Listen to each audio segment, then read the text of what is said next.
नमस्कार, जय हिंद, वंदे मातरम दोस्तों। स्वागत है आप सभी का हमारे यूट्यूब चैनल स्टडी पॉइंट्स में। तो यूपी पुलिस का एग्जाम 24 अगस्त का जो आपका सेकंड शिफ्ट का था वो यहाँ पर समाप्त हो चुका है। तो जीके जीएस में कौन कौन से क्वेश्चन पूछे गए थे उनको यहाँ पर हम डिस्कस करने वाले हैं। तो वीडियो को बहुत ही ध्यान से देखिएगा और चैनल से पहली बार जुड़े हैं तो चैनल को सब्सक्राइब कर लीजिएगा, बेल आइकॉन को प्रेस कर लीजिएगा जिससे कि आने वाली वीडियो का नोटिफिकेशन आपको समय से मिल सके। तो चलिए शुरू करते हैं। तो पहला क्वेश्चन यहाँ पर पूछा गया, एन एरा ऑफ डार्कनेस पुस्तक किसने लिखी है।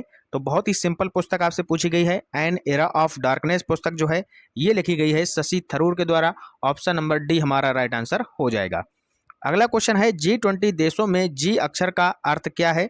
तो जी अक्षर का अर्थ यहाँ पर आपसे पूछा गया था। बहुत ही सिंपल है, इसका मतलब होता है ग्रुप यानी कि समूह।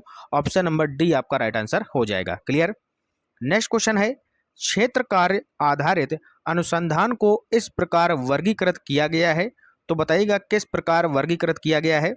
तो ये किया गया है एक्सपेरिमेंटल यानी कि प्रयोगात्मक। ऑप्शन नंबर सी आपका राइट आंसर हो जाएगा। आगे चलिएगा, नेक्स्ट क्वेश्चन देखिएगा। अगला क्वेश्चन है, पूर्व राष्ट्रपति डॉक्टर अब्दुल कलाम की PURA योजना संदर्भित करती है। तो किसको संदर्भित करती है। तो ये करती है ग्रामीण क्षेत्रों में शहरी सुविधाएं उपलब्ध कराना। ठीक है। अगला क्वेश्चन है, बाजरा का सबसे बड़ा उत्पादक राज्य कौन सा है। तो बाजरा का जो सबसे बड़ा उत्पादक राज्य है वो है राजस्थान। ऑप्शन नंबर बी आपका यहाँ पर सही उत्तर हो जाएगा। नेक्स्ट क्वेश्चन आपसे पूछा गया, नरौरा परमाणु विद्युत संयंत्र उत्तर प्रदेश के किस जिले में स्थित है। तो ये भैया आपका स्थित है बुलंदशहर में। ऑप्शन नंबर सी इसका सही उत्तर हो जाएगा। क्लियर है। आगे चलिएगा, नेक्स्ट क्वेश्चन देखिएगा। अगला क्वेश्चन है, यूनाइटेड किंगडम की आधिकारिक मुद्रा क्या है।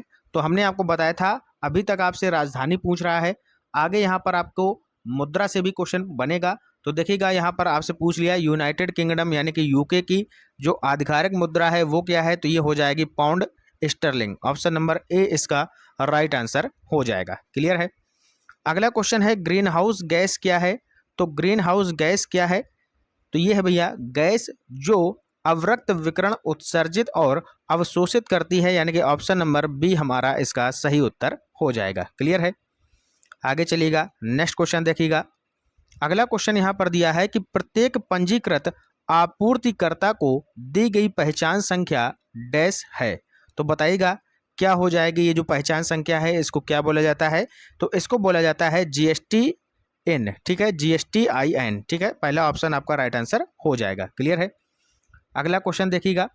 अगला क्वेश्चन दिया है, साइबर सुरक्षित भारत पहल किस वर्ष शुरू की गई। जो साइबर सुरक्षित भारत पहल है ये किस वर्ष शुरू की गई थी, ये आपसे पूछा गया है। तो ये जो पहल है ये शुरू की गई थी सन 2018 में। ऑप्शन नंबर डी आपका सही उत्तर हो जाएगा। अगला क्वेश्चन दिया है, किस दिन को अंतर्राष्ट्रीय शांति दिवस के रूप में मान्यता प्राप्त है। तो अंतर्राष्ट्रीय शांति दिवस कब मनाया जाता है भैया, बताइएगा। तो ये मनाया जाता है 21 सितंबर को। ठीक है भैया, ऑप्शन नंबर सी इसका राइट आंसर हो जाएगा। अगर यहाँ पर हम देखें 11 जुलाई, तो 11 जुलाई को क्या मनाया जाता है, विश्व जनसंख्या दिवस। ये भी आपको पता होना चाहिए। 14 नवंबर को सभी पता होगा आपका। ठीक है। अगला क्वेश्चन है कि भारत की पहली महिला प्रधानमंत्री कौन थी। तो बहुत ही सिंपल क्वेश्चन है, इंदिरा गांधी इसका राइट आंसर हो जाएगा। भारत की पहली महिला प्रधानमंत्री कौन थी, इंदिरा गांधी। ठीक है। अगला क्वेश्चन है, निम्नलिखित में से कौन सा भारत में सबसे बड़ा खाद्य का उत्पादक है। तो बताइएगा खाद्य का सबसे बड़ा उत्पादक क्या है। चार ऑप्शन आपके सामने दिए गए हैं, क्या हो जाएगा इसका राइट आंसर। तो इसका सही उत्तर हो जाएगा आपका Indian farmers fertiliser cooperative limited, यानी कि ऑप्शन नंबर सी आपका राइट आंसर हो जाएगा। क्लियर है। आगे चलिएगा, नेक्स्ट क्वेश्चन ये देखिएगा। मानव अधिकार से आपका क्वेश्चन आ गया है और इसको हमने कराया भी था पिछली क्लास में। हमने बताया था कि यहाँ से क्वेश्चन बन सकता है। मानव अधिकार संरक्षण अधिनियम कब लागू हुआ। तो ये लागू हुआ 28 सितंबर 1993। ऑप्शन नंबर सी आपका यहाँ पर राइट आंसर हो जाएगा। अगला क्वेश्चन है कि भारत में कैशलेस अर्थव्यवस्था को भारत सरकार की डैश पहल के साथ बढ़ाया गया। तो किसके साथ ये जो है बढ़ाया गया है, ये बढ़ाया गया है विमुद्रीकरण के द्वारा। ऑप्शन नंबर बी इसका और राइट आंसर हो जाएगा। ठीक है। आगे चलिएगा, नेक्स्ट क्वेश्चन देखिएगा। किस प्राचीन भारतीय ग्रंथ को आयुर्वेद का विज्ञान के नाम से जाना जाता है? तो भैया आयुर्वेद का विज्ञान के नाम से किसे जाना जाता है? कौन सा ग्रंथ है बताइएगा भैया। तो ये है चरक संहिता। ऑप्शन नंबर बी चरक संहिता इसका राइट आंसर हो जाएगा।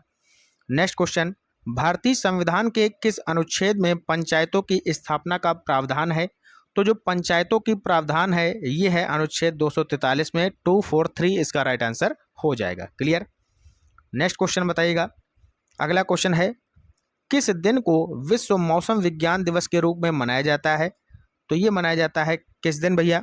ये मनाया जाता है आपका 23 मार्च। ऑप्शन नंबर डी आपका राइट आंसर हो जाएगा। क्लियर है।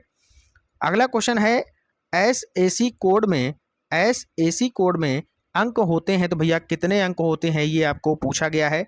तो एसएसी जो कोड होता है इसमें आपके 6 अंक होते हैं, 6 डिजिट होते हैं। तो ऑप्शन नंबर डी आपका राइट आंसर हो जाएगा। एसएसी का जो फुल फॉर्म होता है वो होता है सर्विसेज अकाउंटिंग कोड्स। ठीक है, एसएसी का अगर फुल फॉर्म पूछा जाए तो सर्विसेज अकाउंटिंग कोड्स होता है, जिसको हम हिंदी में बोलते हैं सेवा लेखा कोड। क्या बोलते हैं भैया? सेवा लेखा कोड, इसको हम हिंदी में बोलते हैं सर्विसेज अकाउंटिंग कोड, जिसको हम एसएसी बोलते हैं, सर्विसेज अकाउंटिंग कोड्स। ठीक है, 6 डिजिट इसमें होते हैं। ऑप्शन नंबर डी आपका राइट आंसर हो जाएगा। अगला क्वेश्चन है कि भारत के लौह पुरुष के रूप में किसे जाना जाता है? बहुत ही सिंपल क्वेश्चन है, सरदार वल्लभ भाई पटेल। ऑप्शन नंबर सी आपका सही उत्तर हो जाएगा। नेक्स्ट क्वेश्चन देखिएगा। अगला क्वेश्चन क्या पूछ रहा है, यहाँ पर लिखा है कि भारत ने ब्रिटिश शासन से किस वर्ष में स्वतंत्रता प्राप्त की थी? तो ये की थी भैया 1947 में।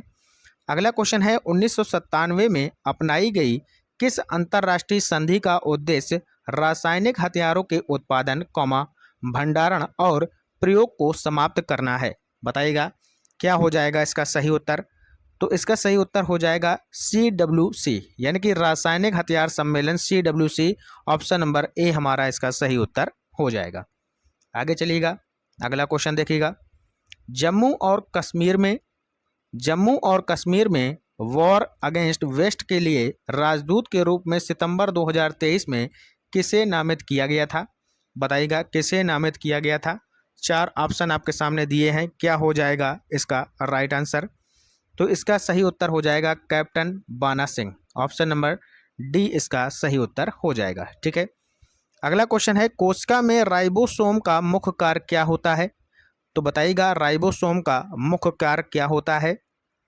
तो इसका जो मुख्य कार्य होता है राइबोसोम का वो होता है प्रोटीन का संश्लेषण करना। ठीक है। अगला क्वेश्चन है, मैंग्रोव वितरण मुख्य रूप से अंडमान और निकोबार द्वीप समूह के निम्नलिखित भागों में से किसमें पाया जाता है? बताइएगा किसमें पाया जाता है। तो ये पाया जाता है उत्तरी अंडमान में, यानी कि नॉर्थ अंडमान में। ठीक है, ऑप्शन नंबर सी इसका सही उत्तर हो जाएगा। क्लियर है। आगे चलिएगा। नेक्स्ट क्वेश्चन बहुत ही अच्छा क्वेश्चन है। NOAA का मतलब क्या है? बताइएगा इसका फुल फॉर्म क्या होता है। तो आप लोग इंग्लिश में देख सकते हैं, national oceanic and atmosphere administration, यानी कि ऑप्शन नंबर ए इसका राइट आंसर हो जाएगा, जिसको हम हिंदी में बोलते हैं राष्ट्रीय समुद्री और वायुमंडलीय संचालन। क्या बोलते हैं? या इसको हम कह सकते हैं राष्ट्रीय महासागरीय और वायुमंडलीय प्रशासन। ठीक है, ऑप्शन नंबर ए इसका सही उत्तर हो जाएगा। अगला क्वेश्चन है, कौन सा भारतीय राज्य चाय का प्रमुख उत्पादक है? तो चाय का प्रमुख उत्पादक कौन है भैया? असम है। ऑप्शन नंबर डी इसका सही उत्तर हो जाएगा। ठीक है। असम के आपको जो नेशनल पार्क हैं वो भी याद रखने हैं, जैसे कि रायमोना नेशनल पार्क है, काजीरंगा नेशनल पार्क है। ये सारे इंपॉर्टेंट हैं, आपके एग्जाम में आ सकते हैं। अगला क्वेश्चन है, संयुक्त राष्ट्र सुरक्षा परिषद की भूमिका क्या है? बताइएगा संयुक्त राष्ट्र सुरक्षा परिषद की भूमिका क्या है, ये आपसे पूछा गया है। तो इसका राइट आंसर हो जाएगा अंतर्राष्ट्रीय शांति और सुरक्षा बनाए रखना। ऑप्शन नंबर डी इसका सही उत्तर हो जाएगा। नेक्स्ट क्वेश्चन है, भारत में किस अधिनियम ने गैर कानूनी और आतंकवादी गतिविधियों से निपटने के लिए रूपरेखा प्रदान की है? तो ये जो अधिनियम है ये है UAPA। ऑप्शन नंबर ए इसका राइट आंसर हो जाएगा। UAPA इसका सही उत्तर हो जाएगा। अब आपको बताना है कि UAPA का फुल फॉर्म क्या होता है, ये भी पूछा जा सकता है। तो इसका फुल फॉर्म होता है unlawful activities unlawful activities prevention prevention act, ठीक है, जिसको हम हिंदी में बोलते हैं गैर कानूनी गतिविधियां रोकथाम अधिनियम, ठीक है।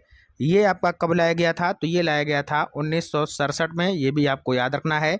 UAPA कब लाया गया था? 1967 में लाया गया था।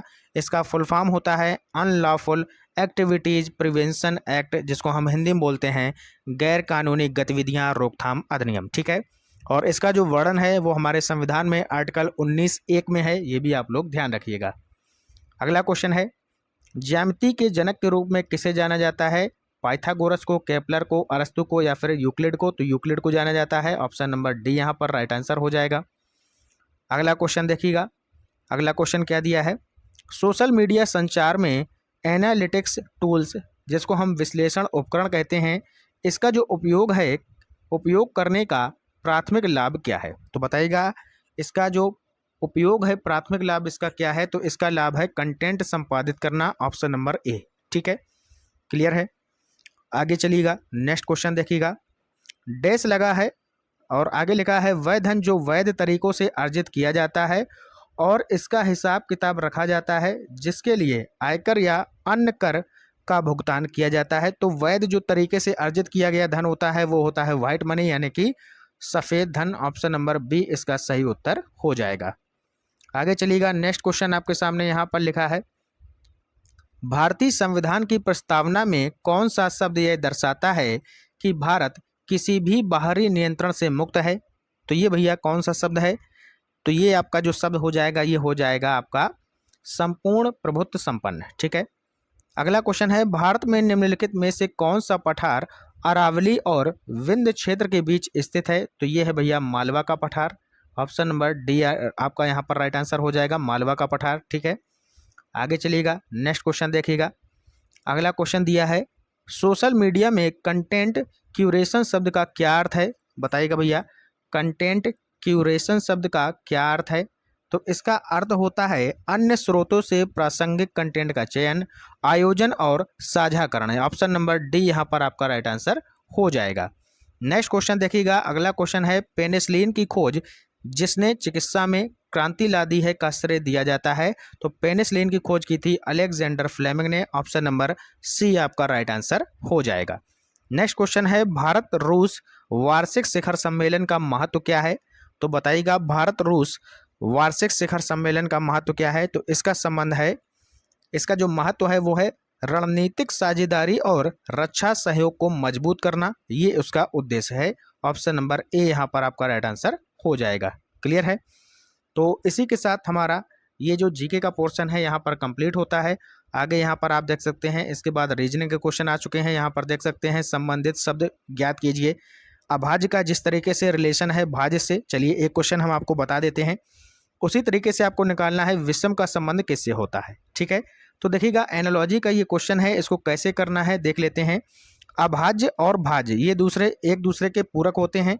भाज्य संख्याएं और अभाज्य संख्याएं, इसी तरीके से सम संख्याएं और विषम संख्याएं। तो विषम का अपोजिट क्या हो जाएगा? सम। तो सम इसका राइट आंसर हो जाएगा। क्लियर है? तो ये था हमारा आज का इंपॉर्टेंट लेक्चर। मिलते हैं अगले एनालिसिस के साथ, तब तक के लिए good bye, have a nice day, जय हिंद, जय भारत।